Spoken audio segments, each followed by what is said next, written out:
Bonjour, dans cette capsule vidéo, on va traiter d'un exercice sur les suites, un exercice complet.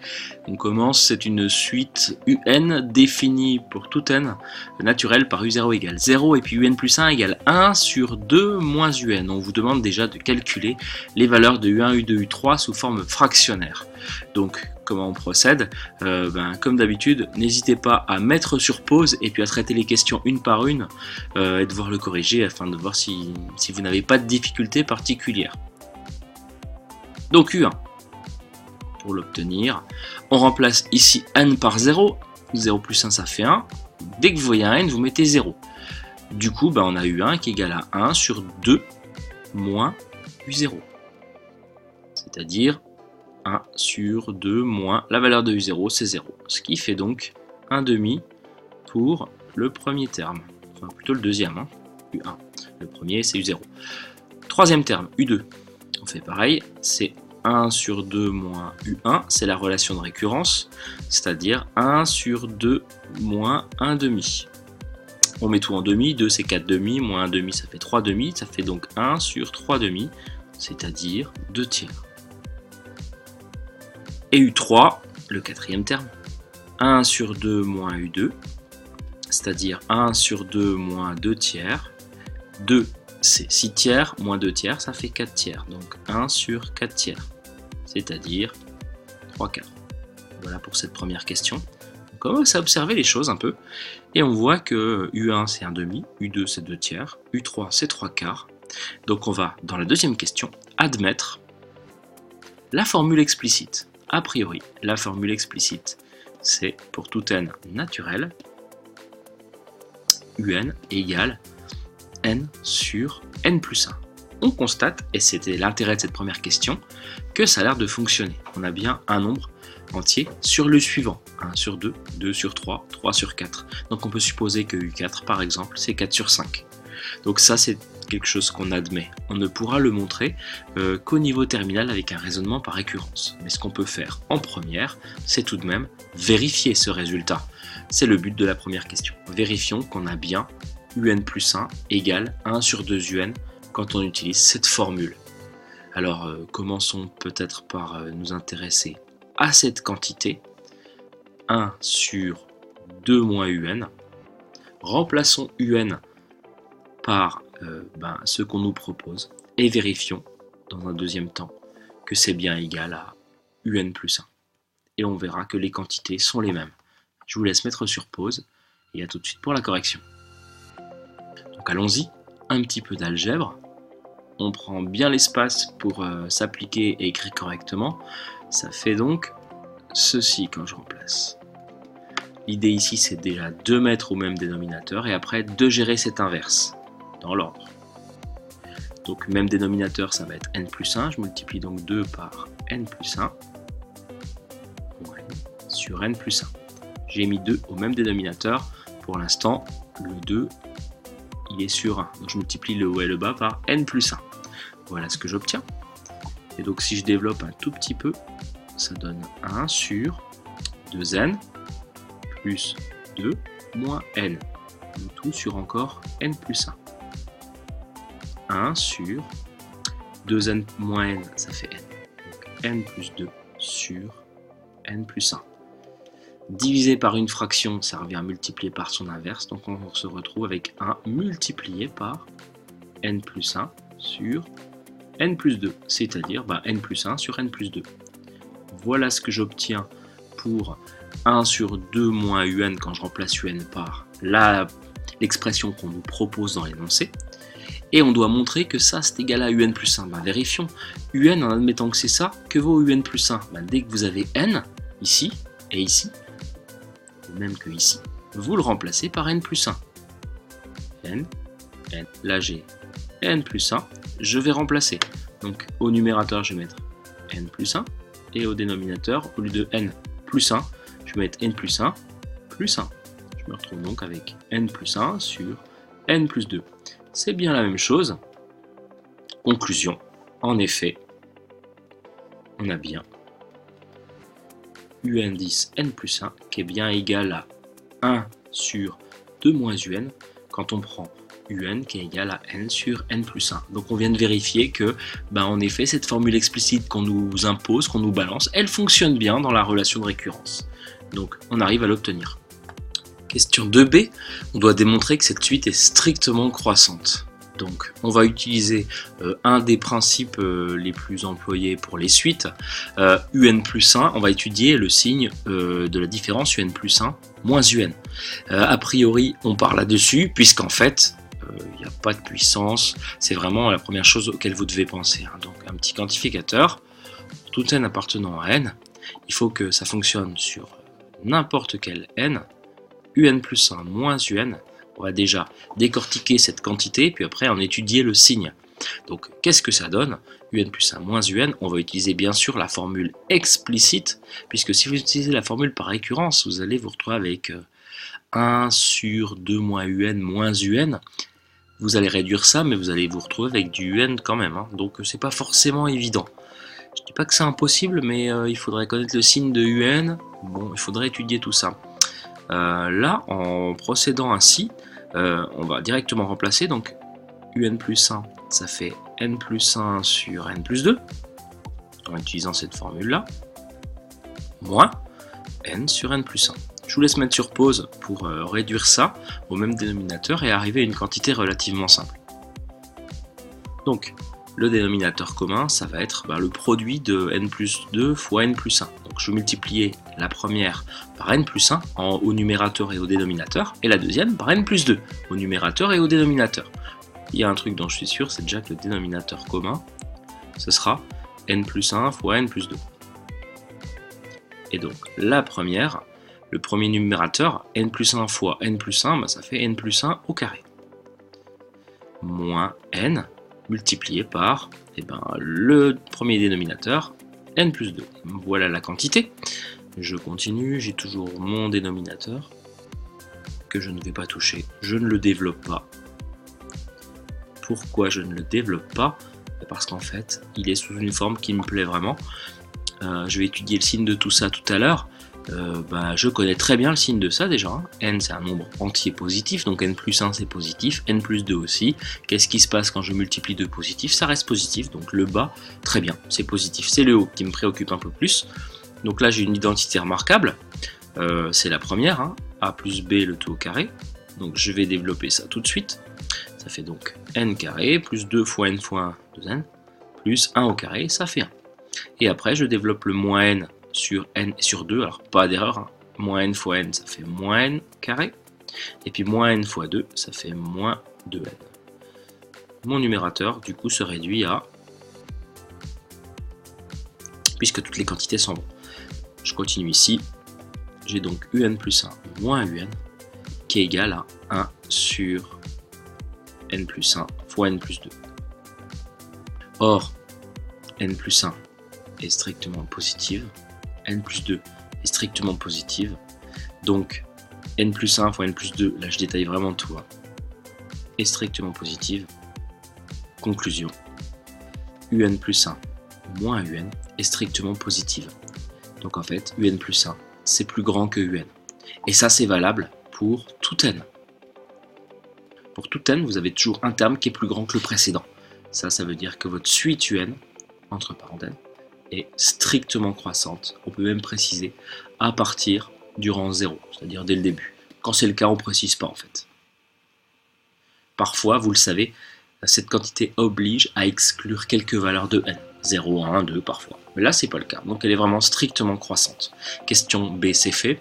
Question C. La suite un semble-t-elle converger? Si oui, vers quelle limite? C'est une question qu'on va traiter à la calculatrice. Et ça tombe bien puisque je vais en profiter pour vérifier que ma suite est bien strictement croissante. C'est quelque chose que j'aurais pu faire dès le début. Donc je prends ma calculatrice. J'ai déjà entré la suite un. Donc j'ai bien un plus 1 égale 1 sur 2 moins un. Sur TI, vous auriez un égale 1 sur 2 moins un moins 1, au cas où vous n'avez pas fait la mise à jour. J'ai U0 qui vaut 0. Sur Casio, c'est plus simple avec AN, vous allez avoir AN plus 1 égale 1 sur 2 moins AN. Et donc je vérifie que j'ai bien réglé ma table. Je commence à 0, je vais de 1 en 1.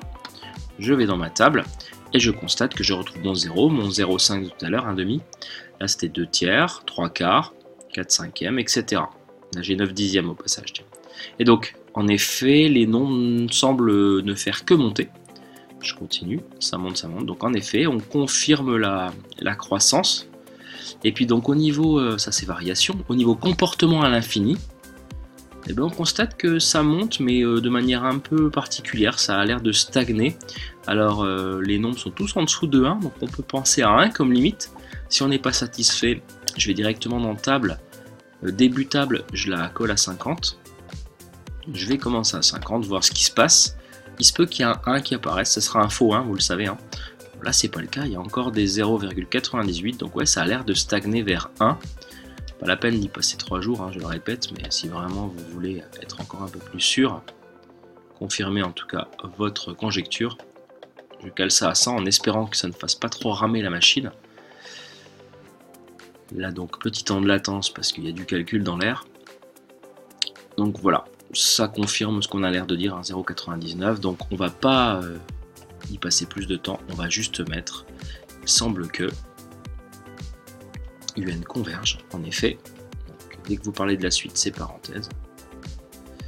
Et la limite de UN, cette fois-ci, plus de parenthèse, quand n tend vers plus l'infini, toujours, ça a l'air d'être 1. Voilà pour la question C. Question D. Trouvez le plus petit rang n pour lequel UN est supérieur ou égal à 0,995. Je reprends la calculatrice, j'en suis où là? 0,991. Donc je vois que c'est plus de 110 déjà. Alors la première technique consiste à tâtonner à la calculatrice. C'est quelque chose qu'on accepterait. Il faut juste que ça vous prenne pas trop de temps. Et là on voit que ça commence à être un peu longuet. Donc je pourrais essayer des valeurs. On va essayer de le faire par le calcul et je vérifierai par la suite. Voilà, alors ce rang minimal, c'est ce qu'on appelle un seuil. Donc là on va chercher ce seuil par le calcul. Donc on cherche à trouver le plus petit entier n tel que UN soit supérieur ou égal à 0,995. UN, on a le choix entre une définition par récurrence ou explicite. On va utiliser évidemment l'explicite. Donc ça équivaut à n sur n plus 1 supérieur ou égal à 0,995. Ici, plus de quantificateur, on ne peut pas mettre pour tout n, puisqu'en fait on en cherche un seul de n, on cherche le plus petit. Donc c'est une équation sans difficulté particulière, on va passer le n plus 1 de l'autre côté, ça ne pose pas de problème, vu que n est positif, on peut multiplier sans changer l'ordre de l'inégalité. On se retrouve donc avec ceci. Je vous laisse continuer évidemment. On développe. Là, je vais quand même préciser, car n plus 1 strictement positif. Développe.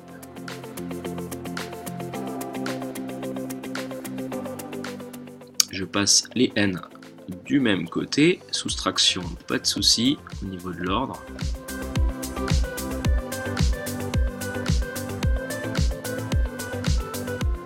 Et donc je divise par 0,005 qui encore une fois est positif, donc ça ne change pas l'ordre.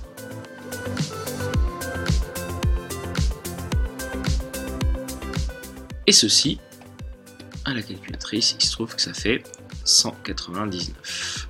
Donc le premier n qui va fonctionner, c'est 199. On l'appelle souvent n0 en maths, n indice 0. C'est le premier qui fonctionne. Dès que c'est au-dessus de 199, inclus a priori, ce sera la valeur du terme UN sera plus grande que 0,995. Si jamais on avait trouvé 199,1, la première valeur qui fonctionnait, c'était bien sûr 200. Donc à vous de vous adapter. Là, à la calculatrice, ça fait pile 199. Je vérifie à la calculatrice. Donc on a dit 199. Je vais volontairement le mettre à 198. On va laisser mouliner la machine un petit peu. Et donc, juste après ça, je vais finir par un tout petit peu d'algorithmique sur AlgoBox, histoire de réexploiter les résultats qu'on a trouvés ici. Donc on va parler de la suite, on va lui demander un terme à AlgoBox, et puis donc on va parler de cette histoire de seuil. Donc voilà, ça fonctionne bien, a priori, sauf que, évidemment, on ne voit pas les décimales. Donc je me mets dessus pour voir la valeur un peu plus précise. Donc là, pour 198, c'est en dessous de 995. Pour 199, c'est pile 0,995 et après, c'est au-dessus, impeccable. Donc, je vais passer sur AlgoBox. Alors, les variables, j'ai besoin de rentrer, a priori, 3 variables. Donc la première, ça va être petit n. Je vais déjà faire en sorte de calculer un terme de ma suite. J'ai besoin d'un nom de terme, je vais l'appeler U. Et puis a priori, on a besoin d'un compteur qu'on va appeler K. Donc je commence mon algorithme. On crée une nouvelle ligne. Je suis obligé d'attribuer une valeur à U.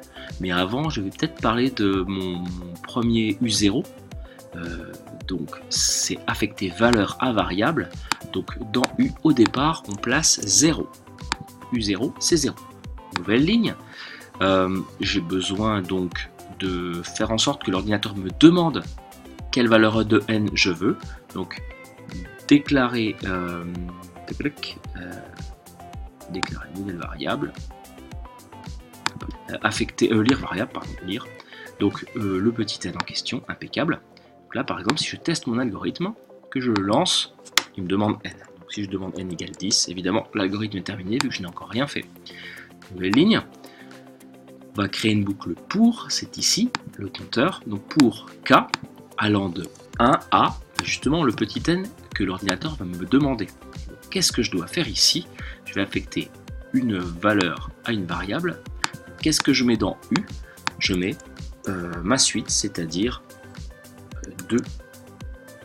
1 divisé par, parenthèse, 2 moins le U précédent. Sauf que rien. Voilà. Hop. Et donc, si je veux toutes les valeurs, je vais mettre afficher, variable ici, afficher U. Attention, je coche ajouter un retour à la ligne, sinon je vais avoir toutes les valeurs à la queue leu, ça va être illisible. On teste ça. Donc, je vais essayer pour n égale 3, référence à la première question. Anti-bug, impeccable, j'arrête, je recommence. N égale 3, entrée, et voilà.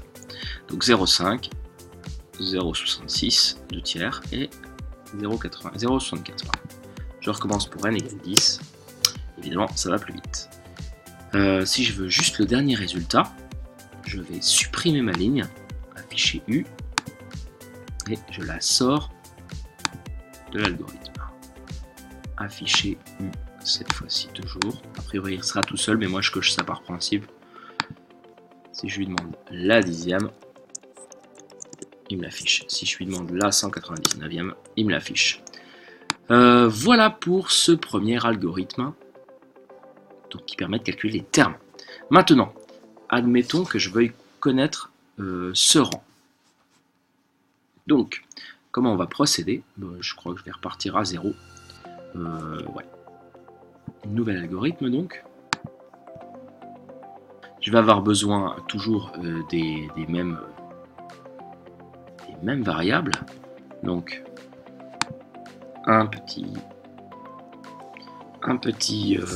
U, l'ordre n'a pas d'importance, un petit n.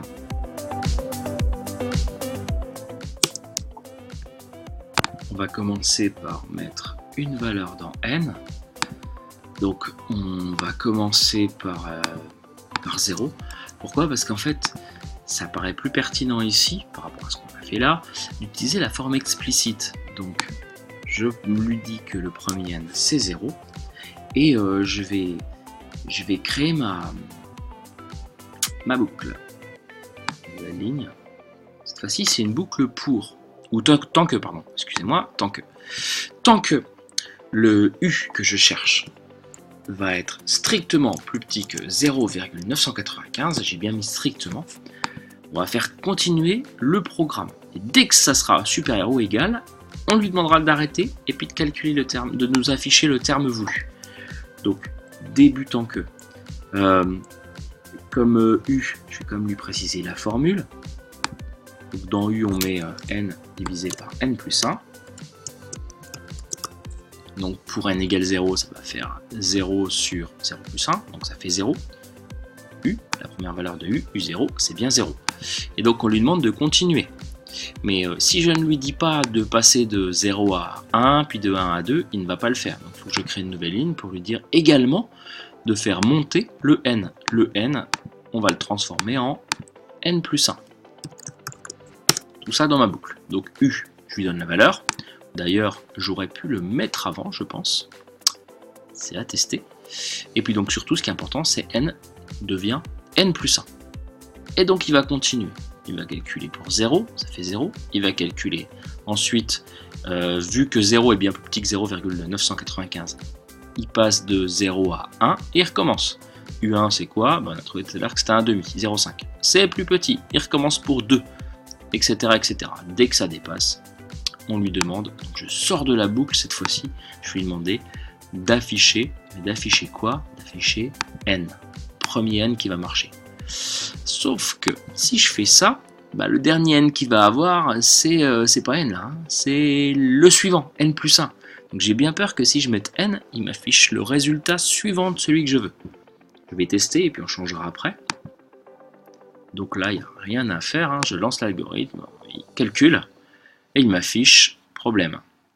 Le problème, c'est quoi? N pour la valeur, là j'ai mis ce qu'il fallait. Ouais, le problème il est là. Ça tombe bien, je voulais vous en parler, puis j'ai oublié. Je modifie. Pas de virgule sur AlgoBox, c'est un point. Erreur classique. Allez, c'est reparti. Je lance 200. Nous, notre résultat, je vous rappelle, c'était 199, donc ça correspond bien à ce que je vous disais. Modifier la ligne. On va mettre afficher n-1. Comment je fais pour afficher n-1? Je suis obligé de créer une nouvelle ligne ici, une nouvelle variable, pardon, k qui est égal à n-1. Voilà, je vais mettre ici évidemment. Je vais mettre dès le début. Hein. La ligne est sûrement plus simple à faire. Donc k c'est n-1. Voilà, donc je parle pas du k, juste là, afficher k. Afficher k. Sûrement plus simple à faire, je le retire. On teste. Wow. N-1. Qu'est-ce que j'ai? Ah oui, il faut pas que je le mette là en fait. Je le mets tout. Supprimer. Faut que je le mette ici, nouvelle ligne. Je vais y arriver. C'est du live.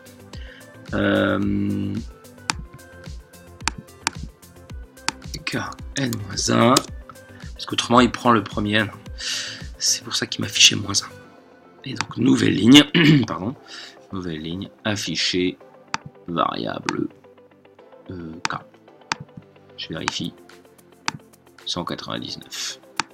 Il y a sûrement plus simple à faire, je suis sûr que certains vont y penser, d'ailleurs on peut en reparler en cours, on refera un point là-dessus. En tout cas voilà, c'était la première fois ou une des premières où on parlait de la boucle tant que. La boucle tant que elle permet de faire des seuils. Et puis donc plus simple, la boucle pour c'est pour calculer des termes. Par contre vous avez vu, pour calculer des termes, la boucle pour elle va souvent avec la formule de récurrence, alors que tant que c'est pas mal d'utiliser la formule explicite même si c'est pas une obligation. Allez, à bientôt pour une prochaine vidéo.